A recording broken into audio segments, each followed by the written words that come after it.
नमस्कार। आज का दिन आप सबके लिए शुभ हो, मंगलमय हो।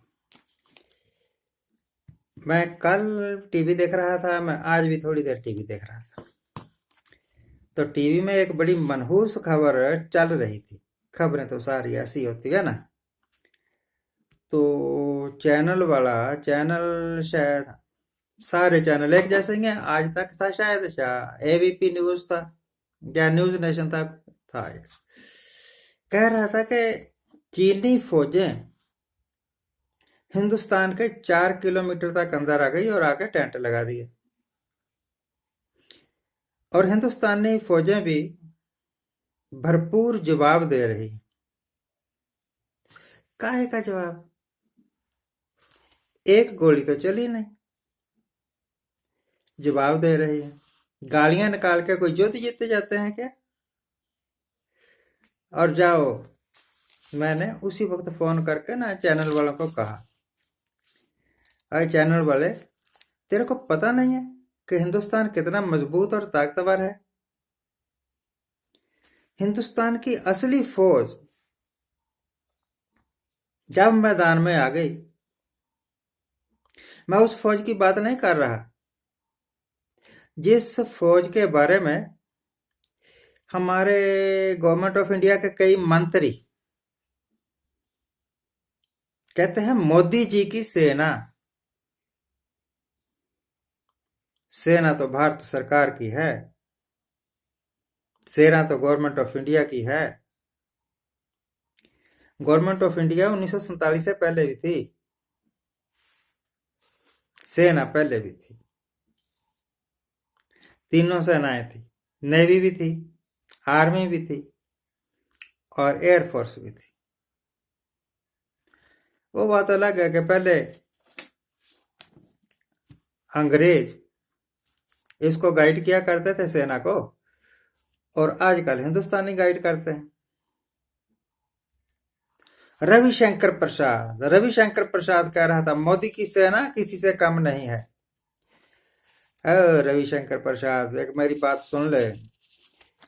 यही बात इंदिरा के टाइम में एक आदमी ने कही थी, मंत्री था दक्षिण भारत का, और बाद में इंदिरा दिखनी बंद हो गई, कांग्रेस ही दिखनी बंद हो गई ना धीरे धीरे।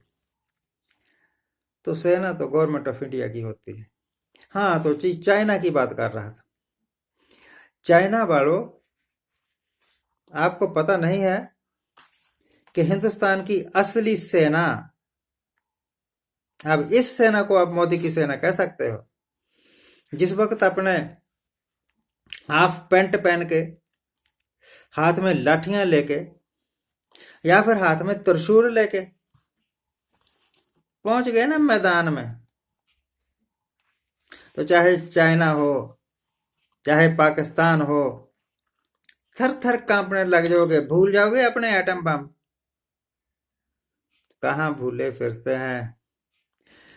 और इस बार जो गवर्नमेंट ऑफ इंडिया की सेना है, उसे तो युद्ध में जाना ही नहीं चाहिए।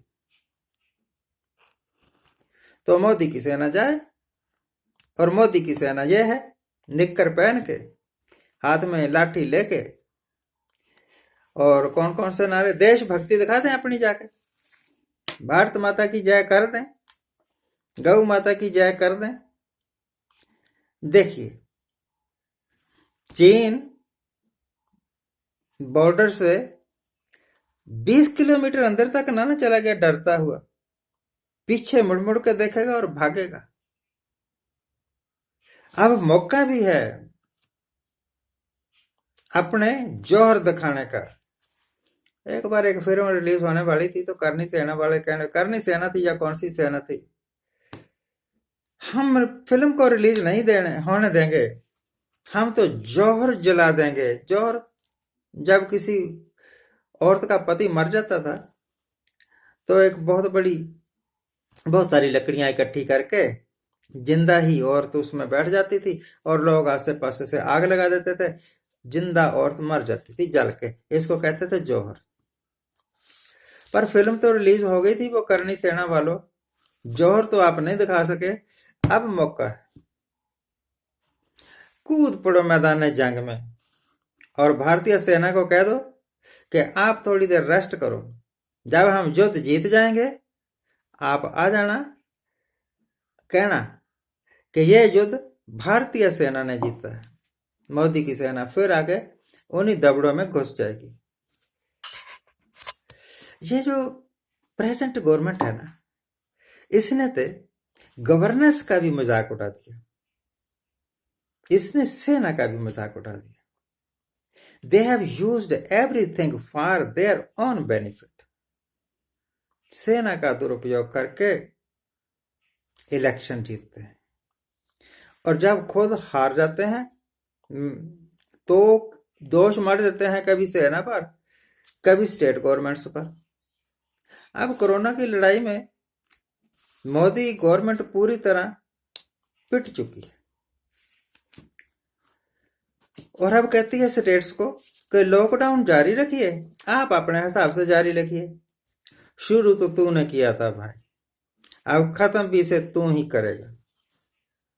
लॉकडाउन लगा या लॉकडाउन बढ़ा, देश को विकास के शिखर पर ले जा या देश को गरीबी के गर्त में झोंक दे, do whatever you like. इस वक्त पावर हाथ में है ना, तो जो कुछ चाहो आप कर सकते। कल के वीडियो में मैं एक बात गलत बोल गया था। मैंने कहा था सिख हर जगह है पर हर जगह माइनॉरिटी में। माइनॉरिटी लफ्ज बना है माइनर से। माइनर का मतलब होता है छोटा, जो तादाद में कम है, जो छोटे हैं, वो माइनर हो गया, माइनॉरिटी हो गया। अमेरिका और इंग्लैंड की सरकारों ने सिखों को कहा कि आपने हर आपदा में, हर विपत्ति में लोगों को फ्री भोजन करा के, लोगों की सेवा करके बहुत उपकार किया है।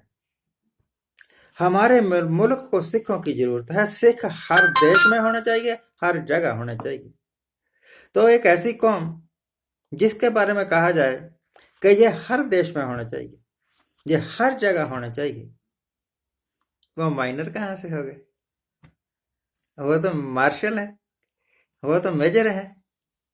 इस करके कल की बात के लिए हम आप सभी से क्षमा याचना करते हैं।